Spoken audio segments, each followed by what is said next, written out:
You know what betrayal really feels like.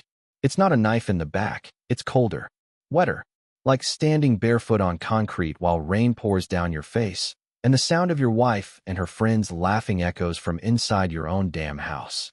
That night is seared into my brain like a cigarette burn. Our 10th anniversary. 10 years. A full decade of loyalty, faith, love, hell, maybe even blindness. I was standing outside in the rain because my wife, Amanda, thought it'd be hilarious. Her and her pack of hyenas, Jessica, Emily, and that Botox devil named Tara, were all drunk off their asses, dancing around the living room with champagne flutes and zero shame. Let's see how long he can survive in the cold. I heard Amanda cackle just before the door slammed in my face. They thought it was a joke. I stood there, drenched, humiliated, my dinner reservation at La Bravura ruined.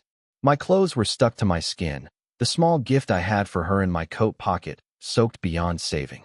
I waited for 10 minutes, then 20, then 45. No one opened the door. They didn't even look through the window. My own King house. I knocked. I rang. I texted. I called. Nothing. You ever had your phone light up with 250 missed calls and not one of them was from your wife? That was me. And you know what I did? I walked away. I never went back. 15 years later, I was in Denver on business. I'd built a good life since. Owned a small logistics company. Made some decent money.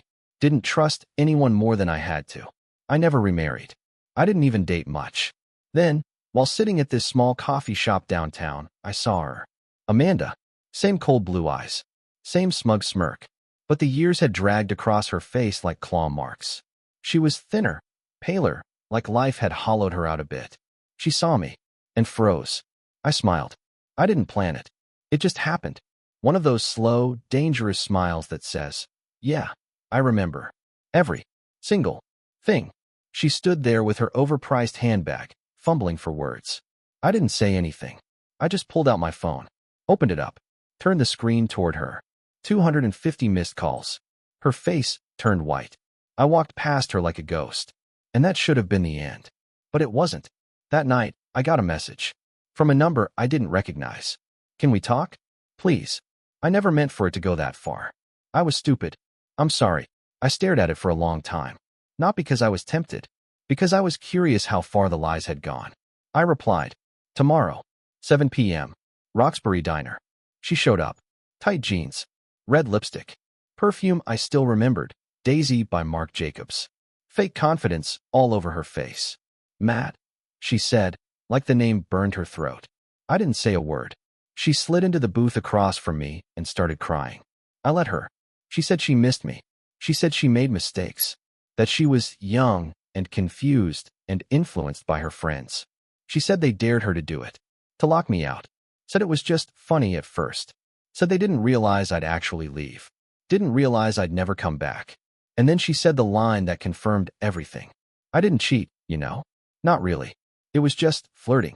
A few harmless flings. But never while we were serious. My stomach clenched. 15 years later, and she was still playing it down. Still lying. Still thinking I was stupid enough to buy it. But I stayed calm. Who was it with? I asked. She hesitated. Her lip trembled. Who? I repeated, sharper this time. She looked down. Eric, she whispered. Eric. My best man at our wedding. My college roommate. The guy who helped me pick out her engagement ring. Suddenly, I remembered the way he hugged her a little too tight at the wedding. The way she laughed at his jokes more than mine. The time I walked in on them whispering in the kitchen, and they both jumped like kids caught stealing candy. I'd been so blind. So King blind. My fists clenched under the table, nails digging into my palms. She kept talking, as if saying more might dilute the poison. I was lost, Matt. I didn't feel seen. You worked all the time. I needed attention, and Eric, he was just there. I didn't mean for it to happen. But it wasn't just physical. We connected emotionally. But I swear, I ended it. I ended it before. Before what? Before you locked me out in the rain? Before you laughed with your friends while I froze outside like some stray dog? I stood up, dropped a 20 on the table, and looked her dead in the eye. You didn't lose me because of Eric. Or the rain. You lost me the moment you stopped respecting me. I walked out. Her voice followed me. Matt, please. I made a mistake. You can't just walk away again. But I already had. 15 years ago. And this time, She saw it in my eyes. I wasn't coming back. I didn't sleep that night. Even though I walked out of that diner with my head high, there was this storm inside me. Not anger anymore, not even sadness. It was something worse. Emptiness. Like everything I believed in had been sucked out, and what was left was just me and the echoes of things I should have seen coming. 15 years. That's a long time to carry around silence. I thought I buried it, thought it didn't matter anymore. But one look at her, Amanda, and everything came flooding back like a movie I never asked to watch again. The next day, I did something I swore I never would. I went back through old emails. Backups I hadn't touched in over a decade. Photos, calendar events, conversations with Eric. The bastard had even invited me to his wedding after I disappeared. Said he missed our friendship. Friendship. That word was a joke now. But that wasn't the worst part. I found a folder titled Vegas Trip 2007. I clicked through. Photos of Amanda and her friends. Drinking, dancing, acting wild. Nothing too crazy until I hit the video. It wasn't hidden. It was just there. Like they never thought I'd see it. Amanda, in a hotel room, wearing lingerie that I never saw in our marriage. Sitting on a hotel bed, laughing, drunk off her mind. And Eric, filming her. She wasn't embarrassed. She looked straight into the camera. Matt, if you're watching this, she slurred with a smile, you should have stayed home more, baby. Look what you're missing. She blew a kiss to the lens. Then the screen went black. I sat there, frozen, my hands shaking, breathing shallow. I couldn't look away from the laptop, like some part of me needed to see that, to confirm once and for all that I hadn't been crazy. It wasn't just the cheating. It was the disrespect, the mockery. She had fun humiliating me. She found joy in turning me into a fool. It made everything clear. I called my friend Tyler, one of the few guys who stuck by me when I disappeared. Never asked too many questions, never pressured. Just let me be. Hey, I said, trying to keep my voice even. Remember Amanda? He paused. Yeah. What about her? She's back. He swore under his breath. You all right? No, not really. But I need to know something. Did you know? Silence. The kind of silence that makes your stomach twist. Tyler, I said again more firm. Did you? No, I didn't see it happen, he finally said, voice low. But I heard things. About her and Eric. About some trip. I didn't want to believe it. You didn't think I deserved to know? I thought you did know. When you left like that, I figured. I hung up. Didn't say goodbye. Didn't need to. I opened Amanda's message thread. She'd been texting nonstop. Please, Matt. One dinner. Just you and me. I want to explain. I never stopped loving you. Let's just talk. No pressure. I replied. Come to my place. Friday, 8 p.m. I wasn't planning to reconcile. I needed closure. And maybe I needed her to feel a fraction of what I did. Friday came. She showed up, wearing a tight black dress, makeup flawless, lips red like fire. She walked into my house like she still had a place in it. Like the 15 years hadn't turned her into a stranger. Wow, she said, looking around. You've done well. I survived. I replied, shutting the door behind her. We sat. She started to cry again. Almost on cue. I made mistakes, Matt. So many. But you leaving broke me. I thought I'd move on. But no one ever measured up. I nodded slowly. Then I stood up, walked to my laptop, and opened the video. Her face turned to stone. Amanda, I said calmly, this is what you left behind. This is who you became. I was drunk, she stammered. It was stupid. I didn't even remember he filmed that. You looked straight into the camera, I said. Sober enough for that. Her hands shook. Why are you doing this? Because for years, I thought I was the one who failed. I thought maybe I worked too much. Loved you wrong. Didn't pay enough attention. And you let me believe that. She stood up, eyes wide. You brought me here just to punish me? No, I said. I brought you here to set you free. You don't owe me anything. And I don't owe you forgiveness. Her face twisted. You think you're some saint now? You disappeared. Like a coward. No, I said quietly. I walked away from a house that turned into a cage. And I never looked back. Until now. She stormed toward the door. F***CKU, Matt. Already done, I said, and closed the door behind her without another word. I leaned against it, took a deep breath, and realized something. I didn't feel broken anymore. I felt clean. The next morning was quiet. No buzzing phone. No echoes of Amanda's voice. Just the sound of wind tapping against the window and the coffee machine humming in the kitchen. I sat at the table, staring at the cup in my hands like it held all the answers. It didn't, but the silence did. That silence meant peace, for the first time in years. But peace doesn't mean numbness. I was raw, still bleeding on the inside in ways I didn't fully understand yet.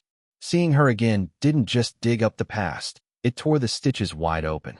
That night in the rain, her laughter, that stupid line about, "Let's see how long he can survive in the cold," I couldn't shake it. That was never just a joke. That was her showing me who she really was. And now I couldn't unsee it. That night, I went for a drive. Didn't know where I was going. Just drove through the old streets of the neighborhood we used to live in. The streetlights hadn't changed. The gas station on 9th still had that busted sign. Even the pizza place we used to order from was still open. I parked across the street and watched it for a while. I could almost see our younger selves walking in. Me holding the door open, her smiling with that same fake sweetness she always showed in public. I remembered how she'd always order a veggie slice, say she was watching her figure, and then eat half of mine when we got home. The memories came in waves. Little things. Her singing in the shower. The way she used to wrap herself around me at night, legs tangled, head on my chest, whispering she'd never let go. What AF asterisk king joke. I was just another background character in her little drama. A placeholder. A prop. Something she could manipulate when bored and ignore when someone more interesting walked by. I turned off the car, got out, and walked up to the pizza place. Ordered the same slice I used to get. The guy behind the counter looked like he hadn't aged a day. "Hey man," he said. "You look familiar." "Yeah," I muttered. "Used to come here a long time ago. With my wife." He nodded slowly. "Oh, you were the guy with the blonde. Loud laugh, right?" I smirked. "That's the one. She used to flirt with my brother." "You know that?" I stopped mid-bite. "What?" He leaned forward. I never said anything, but she came in once alone. Gave him her number. He didn't do anything with it. He's married. But yeah, she was bold. I laughed. Not a happy laugh. That kind of bitter, twisted chuckle that creeps up when life throws you yet another punch and you're too tired to block it. "Figures," I said. "Thanks for the honesty." He shrugged. "Sorry, man. Some people just don't know how to be real." I finished my slice in silence, then left. That was Amanda in a nutshell. Couldn't stay loyal if her life depended on it. Always needing validation, attention, control. And God help you if you didn't play along. You'd become the villain in her story real quick. Back in the car, I got another message. From Tara, of all people. She's been crying all night. "What did you say to her?" I stared at the screen for a moment, then typed. I reminded her who she used to be. She replied almost instantly. "We all made mistakes. You ghosted her for 15 years. That's pretty cruel too." I could feel my jaw tighten. "You think I left for no reason? You think locking your husband in the rain on his anniversary is just a prank?" You stood there and laughed. No response. I waited a full minute. Then came. "We didn't know you'd leave. It wasn't supposed to be serious. It was never supposed to be anything more than a joke." I nearly threw the phone across the seat. There it was again, that word. Joke. Like my dignity was punchline material. Like my pain was worth nothing more than a story over wine. They never got it. They never will. That night, I sat on the edge of my bed and looked at the old photo I'd kept hidden in the back of my drawer. Our wedding day. Me in a navy suit, her in white, eyes sparkling like she actually meant the vows she was spewing. I took a lighter and burned the corner. Watched the flames eat away at the smiles, the fake promises, the illusion. It felt good. Freeing. No more illusions. No more what-ifs. No more Amanda. The next week passed slower than usual. I buried myself in work, calls, logistics reports, anything to keep my mind off Amanda. But even with numbers flashing across my screen and trucks moving across states, her voice kept clawing its way into my head. "Matt, I never meant for it to go that far. You can't just walk away again." That night in the rain, it looped in my memory like a broken tape. Her laughter with her friends, Jessica's snort, Emily gasping for air between fits of giggles, and Tara practically wheezing like some drunk hyena. Amanda, standing at the door, umbrella in one hand, mimosa in the other, yelling, "Let's see how long he can survive in the cold." I did survive, and they weren't laughing now. But here's the thing no one tells you about betrayal. It doesn't end when you walk away. It lingers, like smoke in your clothes after a fire. You keep smelling it even when the flames are long gone. Wednesday night, I got another message. Blocked number. No name. Just a photo. Amanda, outside a bar, holding hands with a man. Not Eric. Someone younger. Tattooed. Wearing a leather jacket like he wanted people to know he owned a motorcycle. She was leaning into him. Laughing. Same way she used to lean into me. Attached to it was a single sentence. Nothing changes. I didn't answer. I didn't need to. But it messed with me more than I wanted to admit. I started digging again. Old journals. Documents. Financial records. That's when I found it. A charge on our old joint credit card dated 2 days after our anniversary night, the night I walked away. A charge from a hotel in Miami. 2 nights. Ocean view. Room service. Champagne. She didn't even wait a week. I called the hotel. Told them I was checking old receipts for tax purposes. The receptionist hesitated, then confirmed. The room was under her name. With an additional guest, Eric. That was the final nail. She didn't just move on. She celebrated. While I sat alone in some cheap motel that night, soaked, numb, staring at the ceiling wondering what the hell just happened, she was sipping champagne in Miami with the guy who used to call me brother. That night, I couldn't sleep. I grabbed my jacket and headed to the old neighborhood again. Don't know why. Maybe I needed to see if it still had the power to hurt. Pulled up across from the old house. Same porch. Same swing. Lights on inside. Someone was home. I parked, engine running, just watching. That's when I saw her. Amanda. On the porch. Alone. She wasn't dressed up. Just sweats and a hoodie. Barefoot. Smoking something. Eyes distant. I don't know if she saw me. But she stood there for a while. Staring into the night, like she was waiting for a ghost to reappear. I should have driven away. Instead, I got out. Walked across the street like I belonged there. She noticed me halfway up the sidewalk. Froze. The cigarette dangled from her fingers. You shouldn't be here, she said, her voice raspier than I remembered. Neither should you, I replied. She flicked the ash off her cigarette and looked down at the porch steps. I thought you left. I did. Then why come back? I stood there for a second. Let the question breathe. Closure. She nodded, like she understood. Well, she said with a bitter smirk, hope you found it. This house has nothing left for you. No, I said, but it still owes me something. She raised an eyebrow. What? An apology. She laughed. Loud, sharp. You think you're owed something? You walked away, Matt. You vanished like a damn ghost.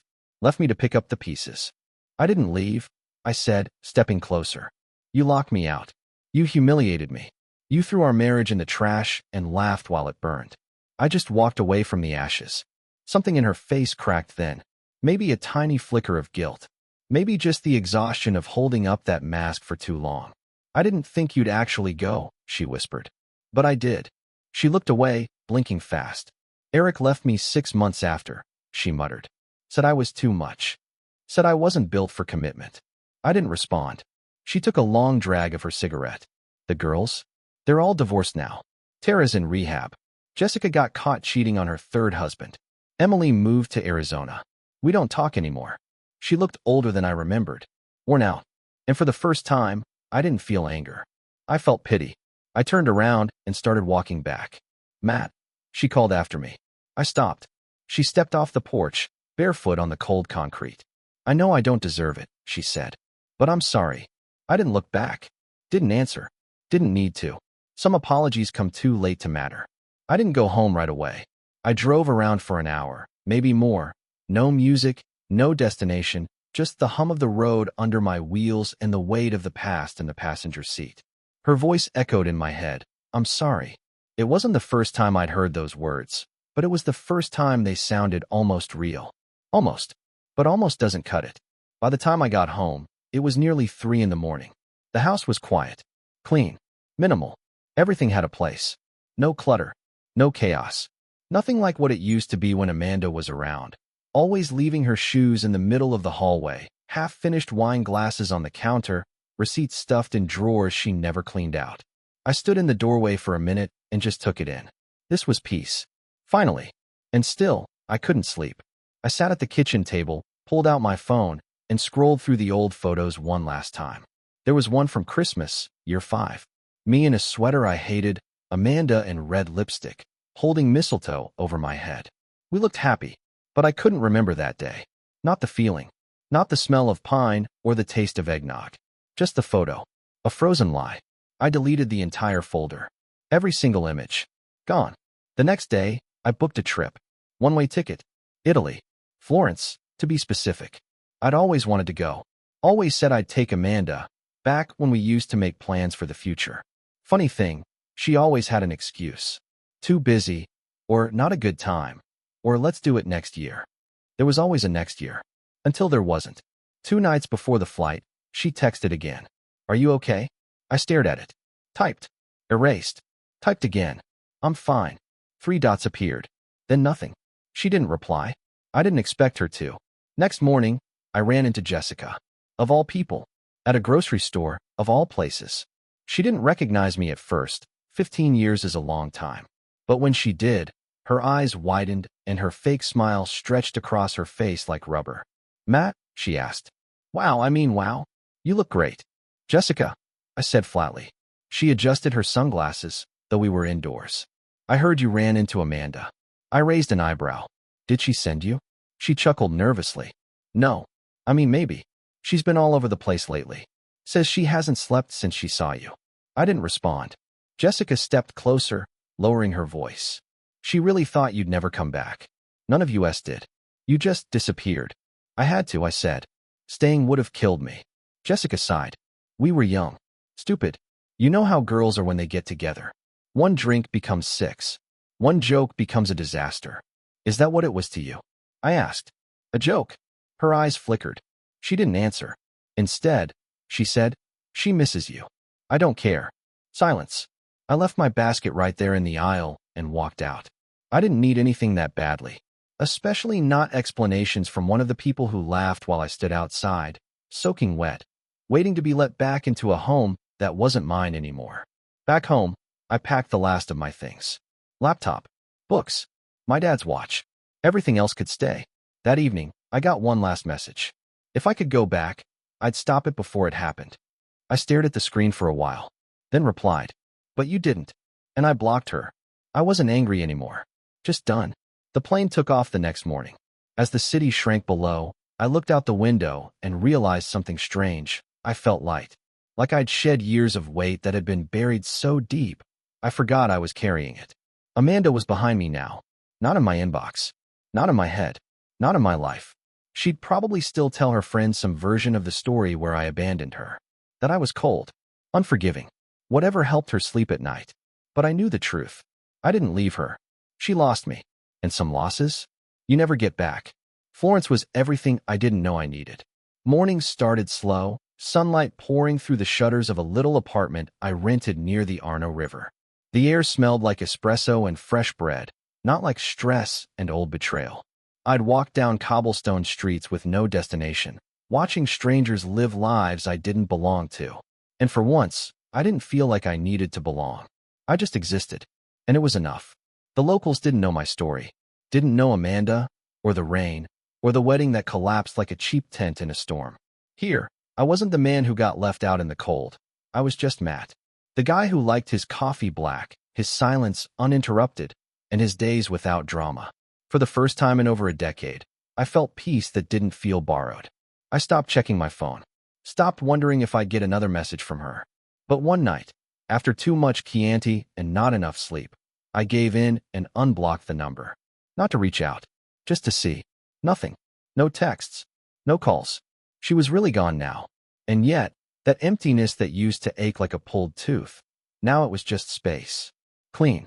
Quiet. One afternoon, I sat outside a cafe and watched a young couple arguing across the street. She was yelling, waving her arms, all fire and chaos. He just stood there, taking it, eyes pleading, mouth tight.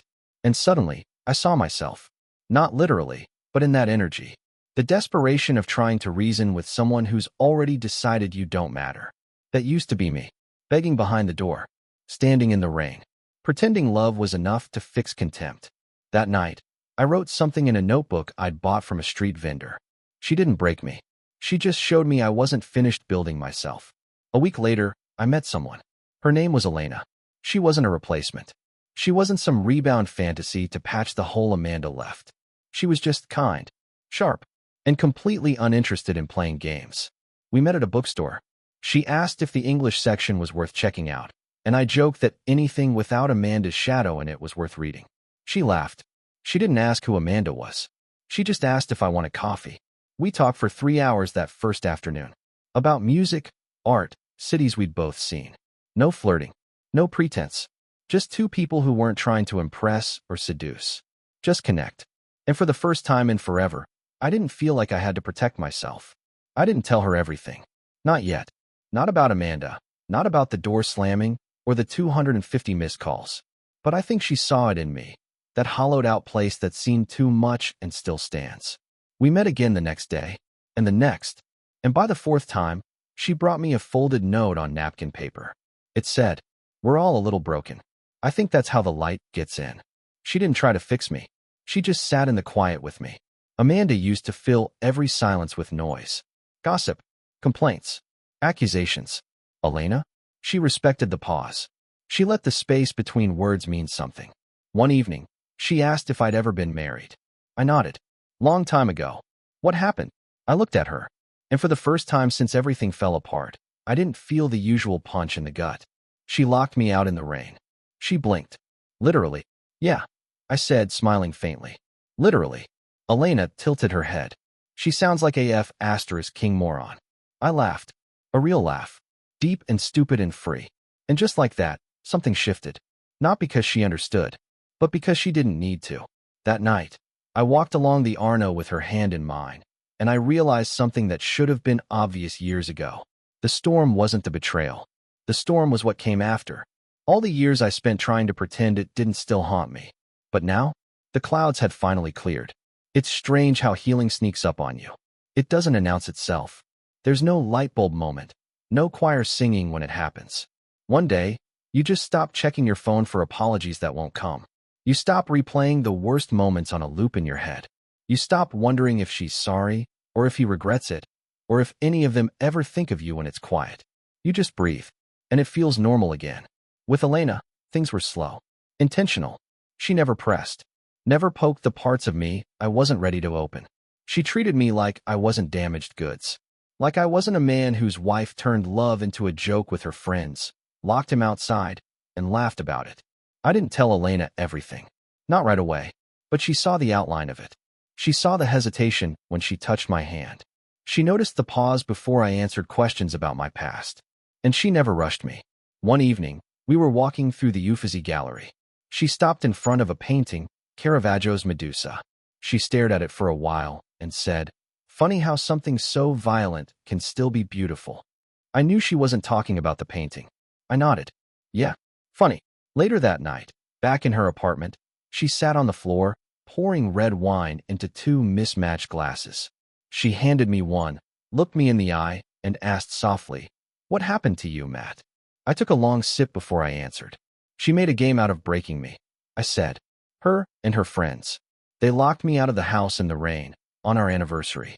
I stood outside, soaked, humiliated, while they laughed inside like it was some goddamn comedy show." Elena didn't flinch, didn't gasp, didn't try to comfort me with some meaningless platitude. She just sat there, letting it hang in the air. She cheated, I added, with a friend of mine, someone I trusted like a brother. She finally spoke. "And you left?" "Yeah," I said. "I didn't say goodbye. I didn't even pack a bag. I just left." "Good," she said quietly. "You did the right thing." I exhaled. A weight I didn't know I was still carrying slipped off my chest. "You're not what she did to you," Elena added, her voice calm but firm. "You're what you chose after." That stuck with me. For days. Maybe forever. About a month into Florence, I got an email. Subject line, "Still thinking about you." It was Amanda. I hovered over the trash button, but didn't click. Curiosity got the better of me. The message was long, rambling. She said she'd been in therapy. Said seeing me again had cracked something open in her. That she was trying to do the work. Said she didn't expect forgiveness. Just wanted me to know she finally understood the damage she caused. And then came the line that made my stomach turn. Maybe in another life, we could try again. The right way this time. I stared at the screen, blinking slowly. Another life? We had this one. And she pissed on it. I didn't reply. Just sat there for a minute, looking out the window at the quiet street below. Couples laughing. A guy walking his dog. A kid eating gelato way too fast. Life going on. The world didn't stop for heartbreak. It never had. That night, I told Elena everything. The whole story. Every dark, embarrassing, rage-filled detail. I let it spill out of me like blood from a wound that finally stopped clotting. She listened, didn't interrupt. When I finished, she leaned over, kissed the side of my head, and said, "She doesn't get a second chance. But you do." And that was it. No ceremony. No dramatic turning point. Just quiet truth. I stayed in Florence. Extended the lease. Got a little studio space to work remotely. Started painting again, something I hadn't done since college. It felt messy and strange, and kind of like rebirth. Elena was there through all of it. And Amanda? She became a ghost again. A name in old records. A lesson carved into my bones. And as the seasons shifted, I finally understood the one thing I wish I'd known 15 years ago, standing in the rain, soaked and shaking. You can survive being unloved by someone you gave everything to. What matters is that you don't let it convince you you're unlovable. 1 year later, I found myself back in the States. Not for Amanda, not for revenge, just to close the loop. I visited my parents' graves. Saw my little sister's kids for the first time since they could walk. Took long drives through the roads I used to know like the back of my hand. Places where I once waited for Amanda to come home. Places I once imagined us growing old together. They didn't hurt anymore. The memories were still there, sure, but they didn't sting. They didn't burn holes in my chest. They were just echoes now. Distant. Small. I didn't tell anyone I was back, except for one person. Eric. Yeah, that Eric. I found his address through a public record search. No social media, no photos, just a suburban house in Nevada. I wasn't going to knock. Wasn't going to punch him in the mouth or drag up old wars. I just wanted to see the man who helped ruin everything. I parked across the street and waited. Eventually, he stepped out. Older, heavier, thinning hair, holding a trash bag and wearing slippers. The man I once thought was my brother looked like any other guy with a mortgage and a midlife crisis. No sparkle, no threat. He didn't see me, and I didn't get out. I just watched him toss the trash and waddle back inside. That was enough. He wasn't a monster. He wasn't even worth the hatred. He was nothing now. Amanda? She'd sent a final message 3 months earlier. "I'm getting married. I wanted you to know. I hope you're okay." I didn't reply. What was there to say? Let her have her ending. I had mine. Back in Florence, I moved in with Elena. It wasn't some fairy tale. We had arguments, quiet days, moments where we misread each other. But it was real, and gentle, and safe. One night, while we were watching a storm roll in over the hills, I told her something I hadn't said to anyone before. Sometimes I still think about that night, standing in the rain. She turned to me, touched my hand. "What do you feel when you do?" I stared out at the lightning for a moment, and smiled, grateful, because it took being locked out of that house to finally walk into myself. It took her laughing in my face to remind me of what I deserved. And it took losing everything I thought I wanted to finally discover what I actually needed. So here's what I'll say to any man reading this, who's been humiliated, betrayed, abandoned. Don't chase the door that slammed on you. Don't wait for apologies that are only meant to ease their guilt, not your pain. And above all, don't forget, being loved the wrong way is worse than being alone. You'll heal. Maybe not today. Maybe not for years.